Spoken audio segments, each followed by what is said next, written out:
बिस्मिल्लाहिर्रहमानिर्रहीम अस्सलाम वालेकुम वरहमतुल्लाहि वबरकातुहू। प्यारे दोस्तों की हाल चाल है। अज की वीडियो बड़ी ज़बरदस्त और बहुत ही अच्छी है दोस्तों। है जड़ ना ताज़े हल वगे है तो कौए जड़ना ये सुंडियां मुंडियां तो कीड़े मकोड़े खा रहे। ठीक है तो यह जड़ा ना कौए उड़ भी रहे हैं। उपरली साइड तो रानी की हुई है धांज वास्ते। वो हल शल दे के तो सुहागा शुहागा मार के तैयार करके असी जमीन रखी हुई है। तो यह भी इत्थे भी झोना लाना तो यह भी जड़ना तैयार की हुई है। इन्हें दो हल दिते है, दो हल दे के जड़ना है तो हुण सुहागा शुहागा मार के तो यदी रोनी करांगे तो फिर जड़ा ना ये तो धांज लावांगे मुंजी वगैरह झोना वगैरह।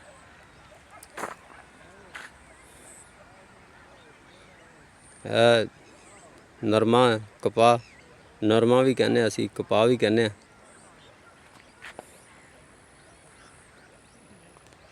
तो यह जड़ा ने ज्वार है असी बीजी हुई ज्वार माशाअल्लाह जड़ना महीना हो गया बीजी नूं बड़ी ज़बरदस्त पई है जी। अज तक इनू पानी नहीं लाया है। हुण जड़ा ना इनू पानी लावांगे महीना डेढ़ हो गया तो फिर खाद शाद पावांगे तो फिर इंशाअल्लाह जड़ना ये जल्दी तैयार हो जाएगी। तो यदा ज्वार का बीज जड़ा ना एक किले दे विच तकरीबन 20 kg पाते हैं और यूरिया खाद या DAP खाद जड़ा ना वो पा देंगे। बाकी सारा नरम है साड़ा सारा नरमा लाया है बहुत ही ज़बरदस्त और बहुत ही अच्छा बड़ी अच्छी पैदावार होंदी है नरमे की।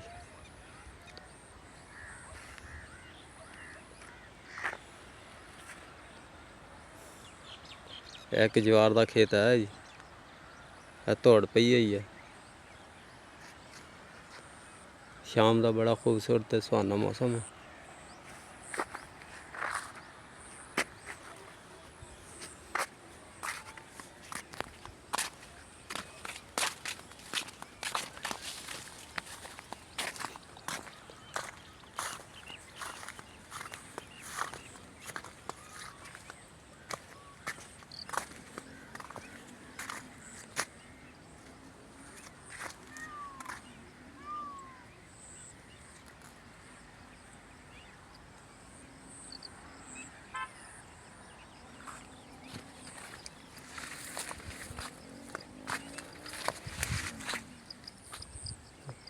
BT नस्ल दे विच है जी कोई कपाह और ये मुख्तलिफ फूल होंगे सफेद भी लगते हैं तो पिंक कलर के गुलाबी भी लगते हैं।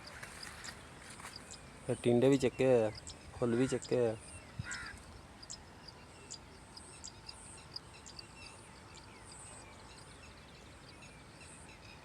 सारे फूल लगे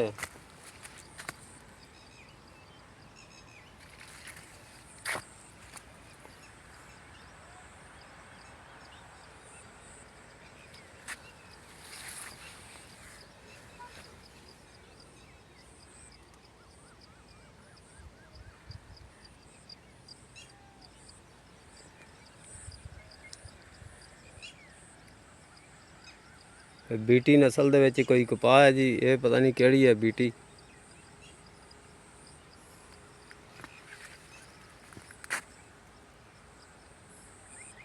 तो खेलों ते काश्त की हुई है चोपा लाया सी असी